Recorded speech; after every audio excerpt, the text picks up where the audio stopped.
Yeah, so there's, I guess there's the personal stuff, and then there's the stuff that brings me into the core of the work that helps me continue to be excited about what we're doing as a couple with church planting. So there are two things. So for myself, it's changed over the years. I don't think I've been a great daily Bible reader, but recently I've got a bit better. And I was just this 1 year Bible's been good for me. Someone put me onto it a few years ago, and you just go to the date of the day, and it's got the readings there, and you read through it, and by the end of the year, you've read through the Bible. And I've done that a few years now, so that's been working. But that's because I'm at a stage of life where I have breakfast by myself. So I sit down, I'm able to pull that out and read it. Not something that happens and to everybody. That's not a luxury everyone's got. So in the earlier years, I think being a leader of a growth group was really helpful, of a Bible study group, because there was a structure where every week I did have to prepare a study. I was looking at that passage quite deeply, and then I had to teach it. And I think people can sometimes discount those kind of structural things as not your own personal, but I wouldn't I wouldn't discount those things. I think they, at certain seasons of life, I would actually say that's great. That's a God-given opportunity that makes you look at the Bible in a deep way. You're then teaching it. Similarly, church, or similarly if you're in a meeting and someone pulls out the Bible and begins with a bit of a Bible passage, all those structured things are helping you keep alive spiritually. So I think when you're in that busy time, when you've got lots of little kids and finding 10 minutes to sit by yourself feels impossible, those things are really helpful. So you look for the daily time if you can do it. But I think don't beat yourself up if you can't. The other thing that's been great, I think, through the years for spiritual vitality has been sitting in sermons and pushing myself to take notes and really stay soft and let God challenge me through what's being said.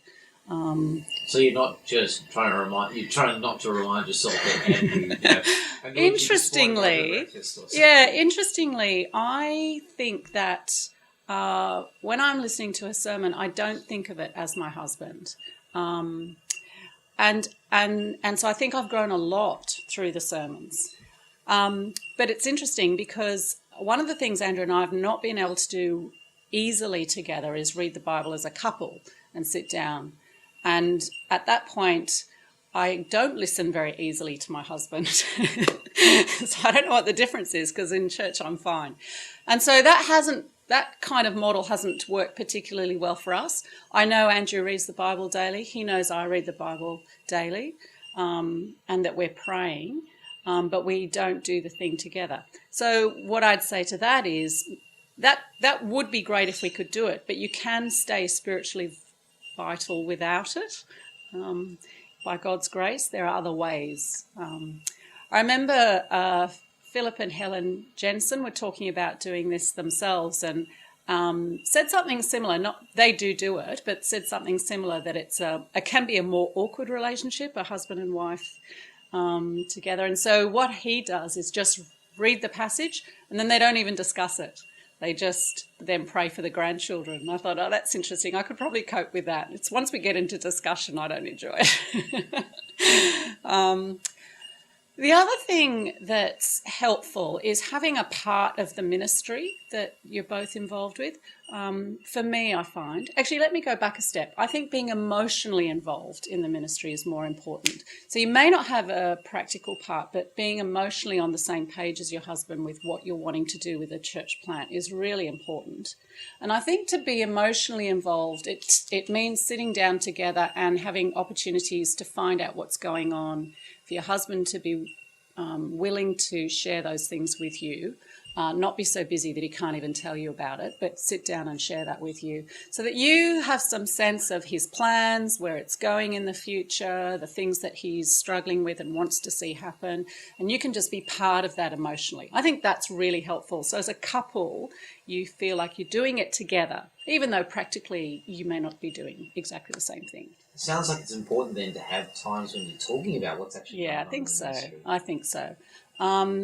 as time's gone on, I've had those times in actual formal meetings rather than at home or on our day off, and that's been helpful. So again, different stage of life gives you different opportunities, but over the time, I've been able to be part of meetings where I'm hearing the initiatives and the plans, and that really helps me feel part of things. And then having a role somewhere in church life has been an extension on that. So not only am I emotionally involved, but I'm practically contributing to the work in some way. So I think it's helpful for a husband to actually be asked by his wife, where do you reckon with my gifts and what we're doing, where our kids are at, where do you think is best for me to serve? Like, what do you think, if I was just a member of the congregation, where would you put me? And hear that and say, well, do you want to give me that role? And sort of feel like, you're both saying, this is the bit you could do in this whole work. And I think that keeps you very vital and part of everything as well.